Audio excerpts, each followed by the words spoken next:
जीए शाह सचल स्वामी जी ॿोली।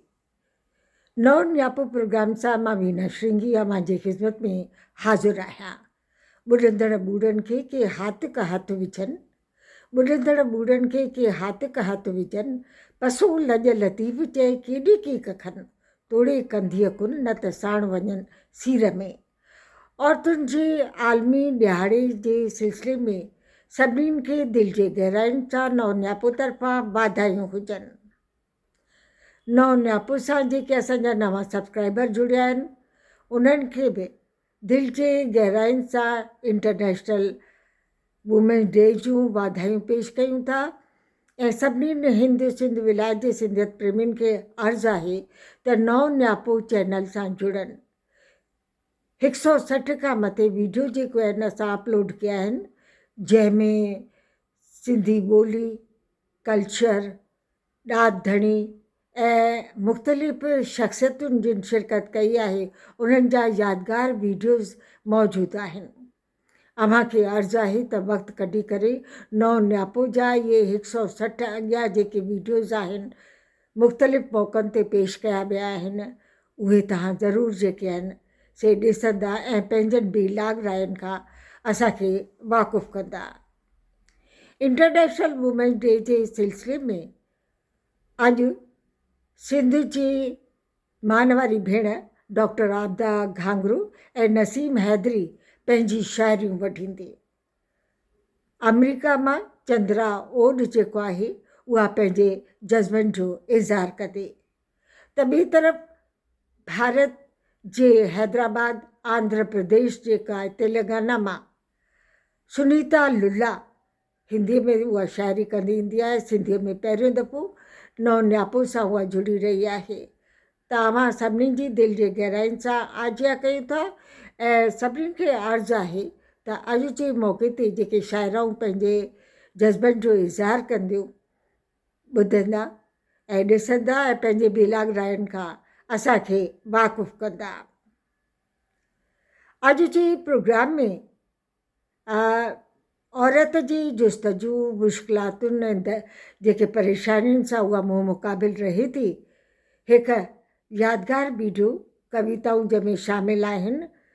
औरत जे सिलसिले में मां नारी आहियां ऐं इन खां अलावा पेरू ऐं ॿियूं कविताऊं जेके आहिनि उहे अव्हां सां वंडे रही आहियां। त हिन प्रोग्राम में अॼु जे इंटरनेशनल वुमेन डे जे सिलसिले में नओं न्यापो में शाइरी सां गॾु अदबी गुलशन प्रोग्राम में असां संगीत जो सिलसिलो बि जोड़ियो आहे ऐं हींअर अव्हांखे हिन यादगार सफ़र में हम सफ़र बढ़ाए रहिया आहियूं।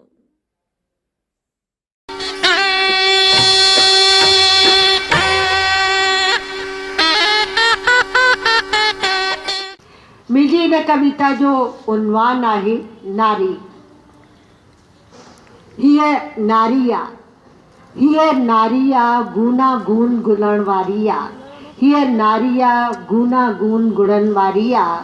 हिन नाज़ुक निर्मल जिन्स जा रूप अनेक, हिन नाज़ुक निर्मल जिन्स जा रूप अनेक, पर मंज़िल साॻी आहे। पोइ चाहे हिन मुल्क जी हुजे या हुन मुल्क जी, पोइ चाहे हिन मुल्क जी हुजे या हुन मुल्क जी, नज़ाकत नाज़ो अंदाज़ मिठ मुहिबत वारी माठीनी मोहरत आहे। या वरी लक्ष्मी सरस्वती देवी दुर्गा जो रूप आहे, या वरी लक्ष्मी सरस्वती देवी दुर्गा जो रूप आहे। ख़ालिक तरफ़ां खलकियल हीअ जिन्स निराली आहे। हीअ ख़ुदी ऐं ख़ुददारी हुबल वतनी जी मुजस्सिम आहे। को हिन खे अबला चवे त को हुस्न इश्क जी मूरत, त को रणभूमि जी राणी या महाकाली चवे। समाज हिन लाइ नित नवां माण मापा घरिया। हीअ सींध में सिंदूर सजाइण जे आस निरास में, हीअ सींध में सिंदूर सजाइण जे आस निरास में, कॾहिं जिए थी कॾहिं मरे थी, ॾाइण ॾेती लेती जो डंग सही, बाहि जो बख बणे थी। आद जुगात खां रीतियुनि रस्मुनि जे वर चढ़ी सदके जी बकरी बणी आहे। हीअ नारी आहे गूना गून गुणनि वारी आहे। पति परमेश्वर जे अंतिम सफ़र में चिख्या ते चढ़ी सती बणी आहे। हीअ उहा ई नारी आहे, रूप अलॻि अलॻि मगर मंज़िल साॻी आहे। समाजी बंधननि जो खाज बणी ॾुहाग जो ॾंभ सही, इच्छा मारे अछी पोती पहिरे, राब धाम जी धुनी लॻाए, कॾहिं कंहिं रूप में कॾहिं कंहिं रूप में हीअ दाग़ चढ़ी आहे। हीअ नारी आहे, गूना गून गुणनि वारी आहे। हिन जा रूप अनेक पर मंज़िल साॻी आहे। हिन नाज़ुक जिन्स जी मंज़िल साॻी आहे, चाहे हिन मुल्क जी हुजे या हुन मुल्क जी। हीअ नारी आहे, हिन जा रूप अनेक पर मंज़िल साॻी आहे, पर मंज़िल साॻी आहे। ऐं हाणे हिकु नंढी कविता जेका आहे, पहिरों असां चवंदा आहियूं पेरनि जे निशाननि खे सिंधीअ में, त जेका नई टही वारा आहिनि असांजा सीनियर राइटर्स त उहे सम्झी सघंदा आहिनि लफ़्ज़ खे। पहिरों पेरनि जे निशान खे चवंदा आहिनि। ऊंदाई रात जे सन्नाटे में, ऊंदाई रात जे सन्नाटे में, हल्की स्ट्रीट लाइट जे रोशनी में को मुंहिंजो पेरो खणी वधंदो रहियो। ऊंदाई रात जे सन्नाटे में, हल्की स्ट्रीट लाइट जे रोशनी में को मुंहिंजो पेरो खणी वधंदो रहियो। कंध वराए मुड़ी ॾिसण जी जुरत वई जिस्म मां छॾाइजी। अणे ॾिठल वारदातुनि शांत दिलि जे सागर में कई उथल पुथल। विख वधाइण जी कोशिश कदमनि सां साथ निभाइण लाइ जॾहिं कढी बीठी पिड़ ढोंग करे, दिलि ॿधी पेरो खणण वारे खां पुछण लॻसि सबबु, तूं मुंहिंजो पेरो छो खणी रहियो आहीं? ढोंग करे दिलि ॿधी पेरो खणण वारे खां पुछण लॻसि सबबु, तूं मुंहिंजो पेरो छो खणी रहियो आहीं? जवाबु ॿुधंदे ई पंहिंजो पाण ते थी वियसि शर्मसार। मुर्की हुन वराणियो, तो ऐं मूं हिक ॿिए जो पेरो खणण जो, तो ऐं मूं हिक ॿिए जो पेरो खणण जो हिन ज़िंदगीअ में कयो अहद आहे। मां आहियां तुंहिंजो पाछोलो, मां आहियां तुंहिंजो पाछोलो। महिरबानी ऐं सदाईं। नौ न्यापू में डॉक्टर आबदा घांगरो अव्हां सां पंहिंजी ख़ूबसूरत शाइरी वंडे रही आहे। शाइरा जो मुख़्तसिर तारीफ़ ॾियणु चाहींदसि। संदसि इब्तिदाई तइलीम महराब तालके कंडियारे में थी, संदसि वास्तु तालीम जे खेत्र सां आहे ऐं सोशल वर्कर ब्रॉडकास्टिंग सां बि रहियो आहे। नशरियात लाइ शाह लतीफ़ जे सुरनि ते आधारित मोतिन माला प्रोग्राम जी स्क्रिप्ट बि लिखी। संदसि तालुक़ु पढ़ियल लिखियल बाशऊर ख़ानदान सां रहियो आहे। संदसि वालिद कामरेड मोहम्मद हाशिम घांगरे जो सुभाष चंद्र बोस जे आज़ाद हिंद फ़ौज सां रहियो ऐं आज़ाद हिंद फ़ौज में ज़िम्मेदार उहिदे ते रहंदे देश जे आज़ादी में अहम किरदारु अदा कयो। डॉक्टर आबदा घांगरो जे अदबी पूंजी जी मुख़्तसिर मां ज़िक्र करणु चाहींदसि। तख़लीक़ जो अंत कहाणियूं, ॿारणे अदब जो किताब, शेख अयाज़ सदियुनि जो सर्जनहार। इन खां अलावा संदसि तहक़ीक़ तरफ़ लाड़ो हुअण करे MPhil PhD लाइ लिखियल मक़ाला, सिंधी ॿाराणो अदब, सिंधी ॿोलीअ में सफ़रनामनि जी इर्तिक़ा, भक्ति तहरीक जो सिंधी अदब ते असरु, सिंधीअ में तर्जुमे निगारी। डॉक्टर कमाल ॼामरे सां गॾु कॉमरेड मोहम्मद हाशिम घांगरे जे शख़्सियत ऐं कमनि ते आधारित किताब, ॻाल्हियूं ॻोठाणनि जूं तरतीब, डॉक्टर कमाल ॼामरे जे लोक अदब बाबति लिखियल मज़मून। डॉक्टर आबदा घांगरो खे संदसि अदबी पोरे औरतुनि ऐं समाज सुधार जे सिलसिले में कई सम्माननि ऐं अवॉर्डनि सां बि नवाज़ियो वियो आहे। अदबी गुलशन प्रोग्राम में पंहिंजूं 2 रचनाऊं पेश करे रही आहे, काश मां बि शाइर हुजां हा, काश मां बि शाइर हुजां हा ऐं उदास शामूं। सिज बि ॾींहं जी चार्ज छॾे, माण्हू बि पंहिंजे ड्यूटी पूरी करे रवाना थिया। पहिरीं ख़ूबसूरत नज़्म, काश मां बि शाइर हुजां हा, में शाइरीअ जे मुख़्तलिफ़ सिन्फ़ुनि खे खणी करे जा तशबीह शाइरा ॾिनी आहे सा क़ाबिल दाद आहे। निहायत ख़ूबसूरत नज़्म आहे। अव्हांखे संदसि शाइरी जे ख़ूबसूरत सफ़र में हम सफ़र बढ़ाए रही आहियां। पहिरीं ख़ूबसूरत नज़्म काश मां बि शाइर हुजां। हिकु नज़्म आहे जंहिंजो उनवान आहे काश मां बि हिकु शाइर हुजां। काश मां बि हिकु शाइर हुजां हा, दर्द खे लफ़्ज़नि जे हिंदोरनि में लोॾियां हा। उरूज़ी वज़न कॾहिं छिंद विद्या जे दामन में समूरा राज़ दिलि जा ओरियां ऐं संभालियां। कॾहिं पंहिंजी पीड़ा खे वाईअ में रिझायां हा, कॾहिं ग़ज़ल जे लहरुनि में हिन ग़म खे लोढ़ियां हा। कॾहिं याम जी रड़ खे टेड़ूअ सां दॿायां हा, कॾहिं दिलि जे दास्तान खे सानेट में सांढियां हा। कॾहिं बख़्त जी ॿेड़ीअ खे तराईल में तारियां हा, कॾहिं बख़्त जी ॿेड़ीअ खे तराईल सां तारियां हा, कॾहिं ख़्वाब पंहिंजा बेतनि में झूंगारियां। कॾहिं उधमनि जूं दूहियूं काफ़ियुनि सां दुखायां हा, कॾहिं उधमनि जूं दूहियूं काफ़ियुनि सां दुखायां हा, कॾहिं के गीत ॻाए सुतल इंसाननि खे जॻायां। काश मां बि हिकु शाइर हुजां हा, काश मां बि हिकु शाइर हुजां। हिकु नसरी नज़्म आहे, हुनजो उनवान आहे उदास शामूं। सिज बि ॾींहं जी चार्ज छॾी, माण्हू बि पंहिंजी ड्यूटी पूरी करे पंहिंजनि पंहिंजनि घरनि ॾांहुं रवाना थिया। पखी बि पंहिंजे संगतियुनि साथियुनि खे पुकारींदा सॾींदा पंहिंजनि पंहिंजनि आखेरनि ॾांहुं उॾाणा।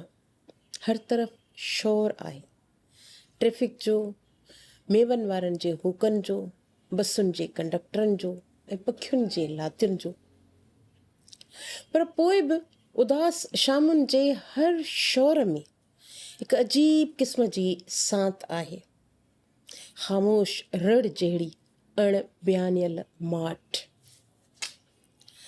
उदास शामूं ऐं पुराणे शहर जूं ॻुतियल घिटियूं, ॿार खेॾनि था पर पोइ बि ख़ाली भासनि थियूं। झीणी रोशनीअ में सोढ़ियूं घिटियूं हियांव खे अञा वधीक सोढ़ो कनि थियूं।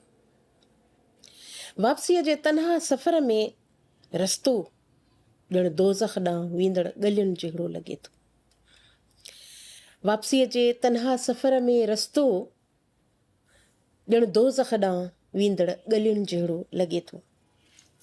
उदास शामुनि में घुलंदड़ थधिड़ी हीर, उदास शामुनि में घुलंदड़ थधिड़ी हीर ॼण जॾहिं कंहिं यादि खे वरजाए थी त लुक जियां लॻे थी, ॼण लिङनि खे साड़े थी।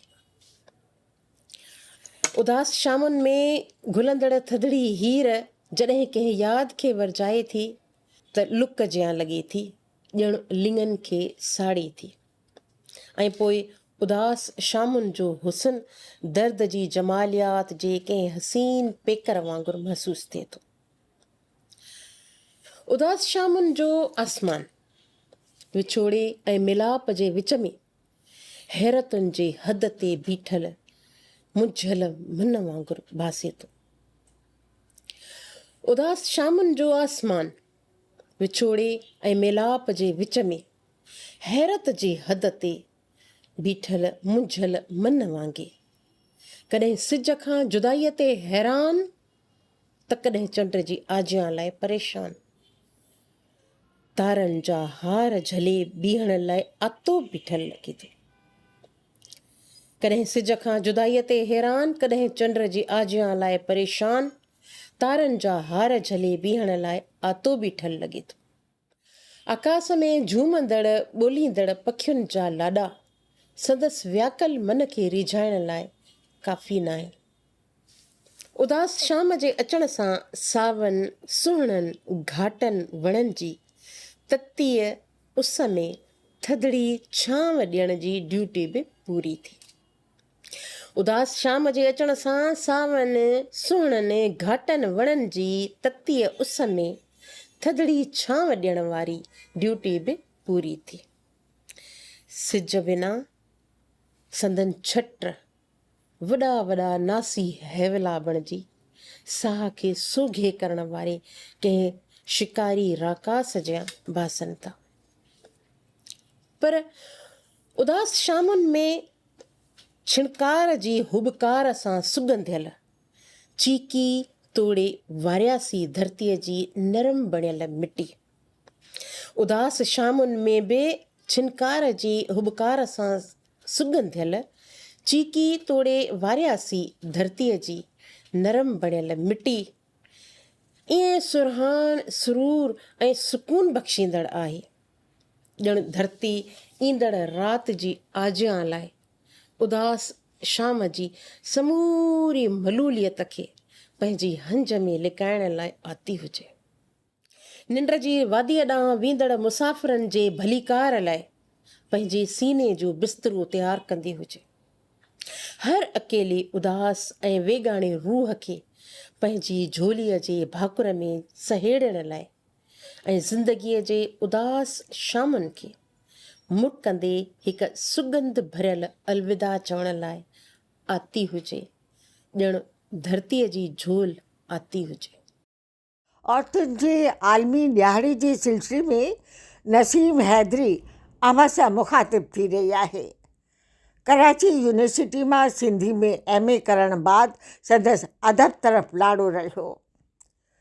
मुख़्तलिफ़ ॾात धड़ियुनि जे अदब जो मुतालो कंदे लिखणु शुरू कयो। हिते मां इहो ज़िक्र करणु लाज़मी थी सम्झां त संदसि वालिद शमशीरुल हैदरी तमामु सुठा शाइर हुआ। सिंधी अदबी बोर्ड ऐं ॿियनि इदारनि सां जुड़ियल रहिया। इन खां अलावा शमशीर साहिब जा नज़्म वारी सिंफ़ ते तमामु सुठा किताब आहिनि। हिते जॾहिं हिंद में आया त इहे किताब सूखड़ी तौरु मालवी जे आलमी लतीफ़ सेमिनार दौरान तोहफ़े तौरु उहे किताब ॾिना। नसीम हैदरी जी शाइरी जा मौज़ू समाज में थींदड़ नाइंसाफ़ियूं, ज़ुल्म और तशद्दुद, ख़ासि तौर ते औरतुनि ऐं ॿारड़नि सां थींदड़ तशद्दुद वारनि वाक़िअनि ख़िलाफ़ कलम ज़रिए इज़हारियो आहे। नसर ऐं नज़म ते ॿिन्हिनि ते कलम आज़माई बि नसीम कई आहे। संदसि कहाणियूं ऐं शाइरियूं मुख़्तलिफ़ मैगज़ीन में पब्लिश थींदियूं रहियूं आहिनि। रेडियो नशरात सां बि जुड़ियल रही आहे। नौजवाननि ते रोशन राहूं प्रोग्राम जी होस्ट बि रही ऐं इंटरव्यू बि वरिता आहिनि। TV ते मुहर्रम जे सिलसिले में प्रोग्राम में शिरकत करे चुकी आहे। अव्हां सां शाइरी ज़रिए पंहिंजे जज़्बनि जो इज़हार करे रही आहे। नसरी नज़्म बिनते हवा में नसीम फरमाए थी, तुंहिंजे वजूद सां काइनात में सभई रंग, तुंहिंजे वजूद सां काइनात में सभई रंग, तो में हक़ सच सूंहं वफ़ा हिम्मत ऐं हया जा सभु गुण। नाइंसाफ़ियुनि ख़िलाफ़ सदा बुलंद कई आहे। इन में ॿी कविता प्यार में फरमाए थी, तुंहिंजो मुंहिंजो प्यार ई आहे जीअं सिंधु जो पवित्र पाणी, जीअं गुलनि में सुरहाण। शाइरा नसीम हैदरी। आऊं नसीम हैदरी नओं नियापो जे समूरे सथ खे सिक भरियो सलाम पेश करियां थी। औरतुनि जे आलमी ॾियारे जूं सभिनी खे वाधायूं हुजनि। इन ॾियारे जी निस्बत सां मूं हिकिड़ी कविता लिखी आहे, नसरी नज़म आहे बिनते हवा जे नाले सां, ऐं ॿी बि हिकिड़ी नसरी नज़म आहे प्यार जे उनवान सां।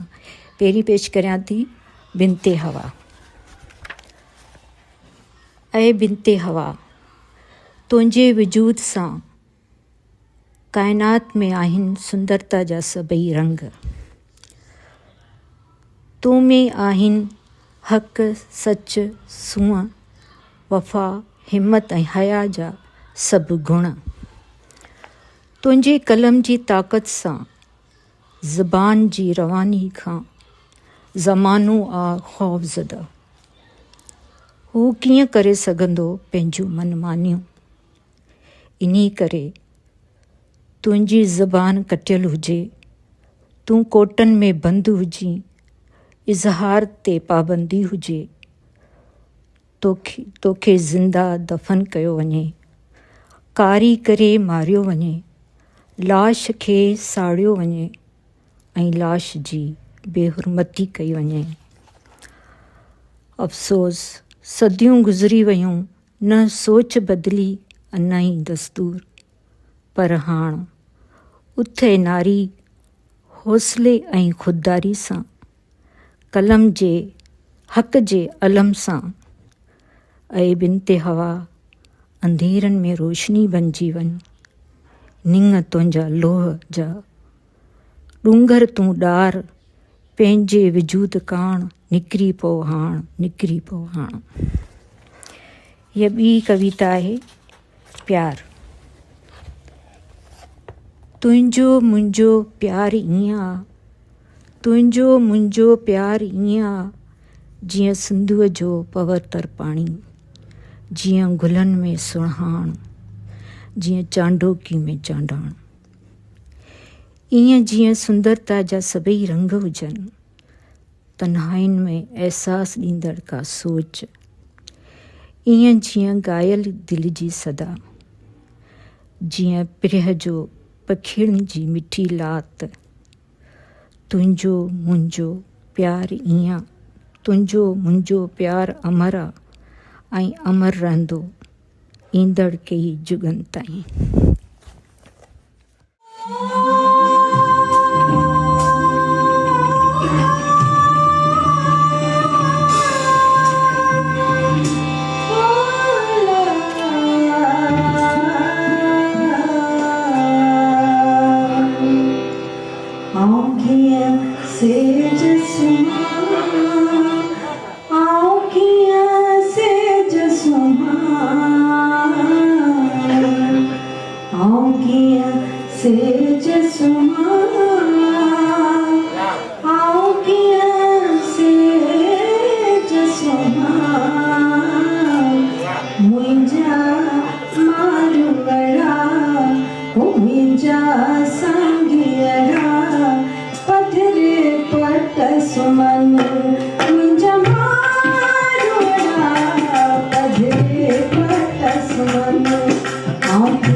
Yes,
अदबी गुलशन प्रोग्राम में अमेरिका में रिहाइश पजीर समाज सेविका अदाकारा टीचर चंद्रा ओड पंहिंजे जज़्बनि जो इज़हार शाइरी ज़रिए करे रही आहे। मुख़्तसिर तारुफ़ वंडणु चाहींदसि संदसि वास्तो लाड़काणे शहर सां आहे। हिन वक़्तु एटलांटा जॉर्जिया अमेरिका में आबाद आहे। औरतुनि ऐं इंसानी हक़नि जी हिमायत कंदड़ आहे। संदसि शाइरी जा मौज़ू समाजी मसइला ऐं औरतुनि सां वाबस्ता आहिनि। थिएटर ग्रुपनि ऐं अदबी तंज़ीमुनि सां बि जुड़ियल आहे। चंद्रा ओड पहिरीं कविता बिरांगे जे दर्द दास्तान जी यादि आहे जा पेश कंदी ऐं ॿी बेंच ते रखियल हिकु यादि। पहिरीं अचो त कविता जेका आहे सा वतन जे वणनि सां वाबस्ता संदसि यादि वारी 47 जो ॿारु उहा ॿुधो। उनवान आहे 47 जो ॿारु। हिते हिकु ॿारु बीठल हो, गुज़िरियल वक़्त जो हाल बीठल हो। डप में ढुनल संदूक पोयां लिकियल, बुख ऐं उञ त ॼण सभु विसरी वियल। वरी पहिरियों घाड़ो रेल में वेठल, घुरियाई मानी टुकर ॾेअ मां, सभु कुझु पुठियां रहिजी वियो चयसि मिठड़ीअ मां। पोइ त छा त अखियुनि मां लुड़क लार करे गलनि सां चिंबड़ियसि। अची ख़ैमनि में पहुतो जेका अंग्रेज़ीअ में कैंप आहे। ओचितो यादि आयुसि मुंहिंजो थेलो रहिजी वियो, मुंहिंजो दोस्त रहिजी वियो, स्कूल हुन सां गॾिजी वञणु रहिजी वियो, शाम जो रांदि खेॾणु ऐं मस्ती सहण वारो साथी छॾिजी वियो, सिक हुज ऐं हुब वारो पाड़ो छॾिजी वियो। उहो दर, उहो घर, ॻोठ शहर, उहा धरती छॾिजी वई। अॼु हू ॿारु 85 वरहनि जो थियो आहे। अॼु बि उते ई बीठल आहे, यादुनि जे उन समुंड में ॿुॾल आहे, पिछोड़े जे ॾुख में जकड़ियल आहे। संदसि दिलि ॾाढी असुलु ॾुखियल आहे। भला भटकियल तड़पियल रूह जी ॻोल्हा काथे मुकमल आहे।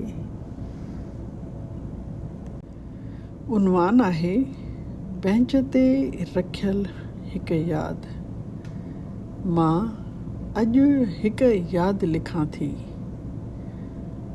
मां अॼु हिकु यादि लिखां थी, बेंच ते वेठल उन साथ जी ॻाल्हि कयां थी। उन साथ जे विछोड़े जो अहवाल ॾोरियां थी। मां बेंच ते रखियल हिकु यादि लिखां थी। क्लास त हो को वाह जो गुलदस्तो, क्लास त हो को वाह जो गुलदस्तो। मां उन जीअ सुरहाण खे अॼु बि महसूसु कयां थी। सिर में ख़ुश्क पतनि जियां बिखरी विया गुल सभई।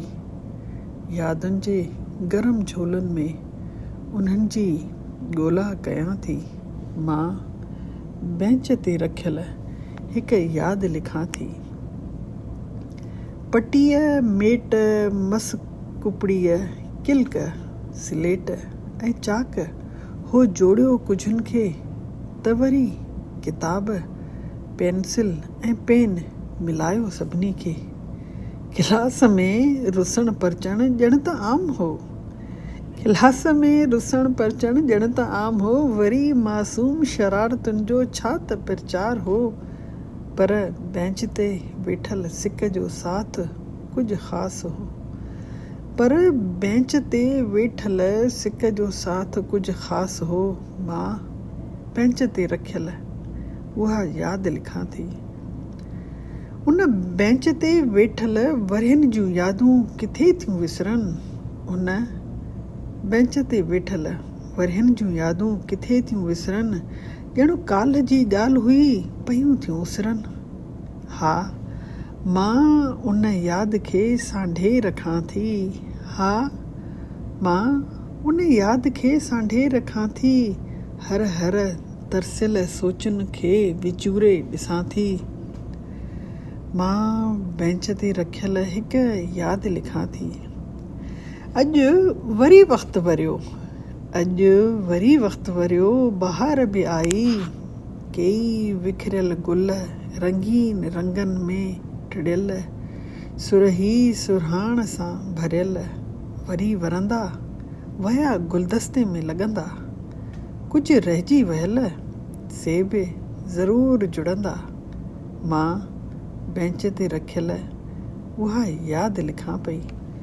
हा, बेंच ते वेठल उन साथ जी ॻाल्हि कयां पई। हा, बेंच ते वेठल उन साथ जी ॻाल्हि कयां पई। उन साथ जे विछोड़े जो हाल अहवाल ओरियां पई।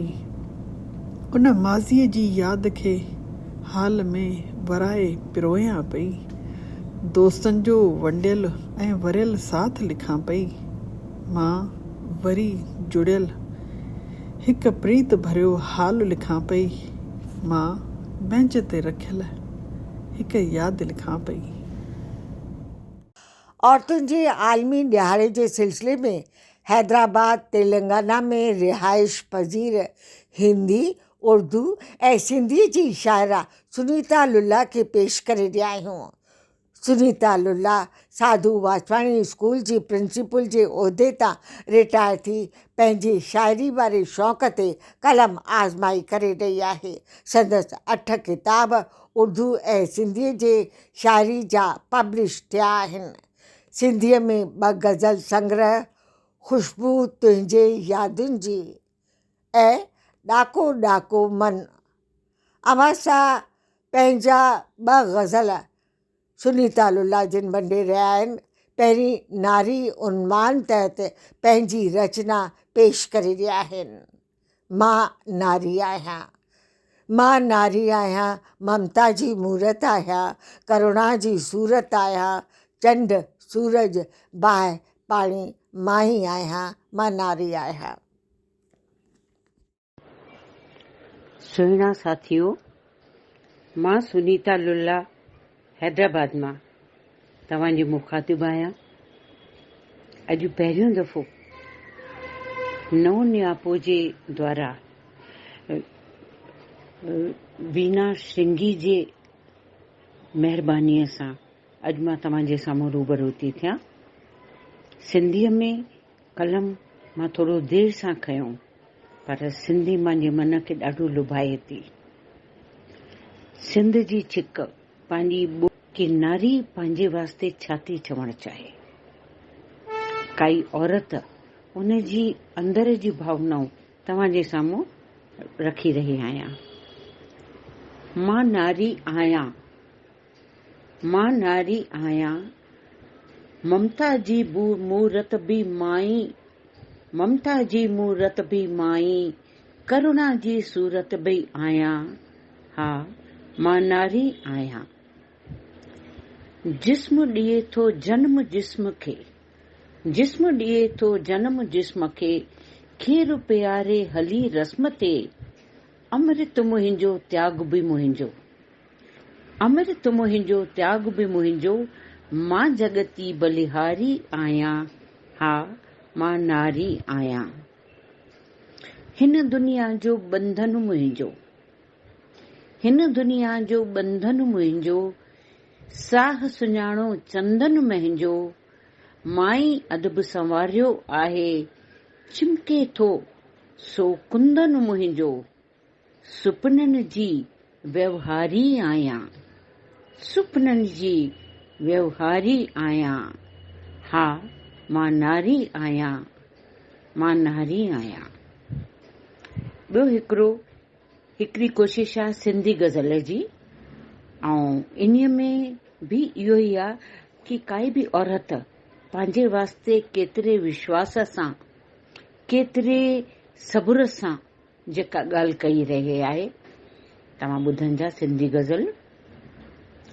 चंड सूरज बाहि पाणी माई आहियां, चंड सूरज बाहि पाणी माई आहियां, अणचयल बाकी कहानी माई आहियां, जोश में भरजी जियां शमशीर जा, जोश में भरजी जियां संग शमशीर सां, अहिड़ी दरिया जी रवानी माई आहियां, अहिड़ी दरिया जी रवानी माई आहियां, पंहिंजो पिणु पहचान तोखे छा ॿुधायां, पंहिंजी पिणु पहचान तोखे छा ॿुधायां, तुंहिंजे जख्मनि जी निशानी माई आहियां, रात जी ऊंदाही मां तोड़े छॾियां, रात जी ऊंदाही मां तोड़े छॾियां, सिज चरण जी महिरबानी माई आहियां,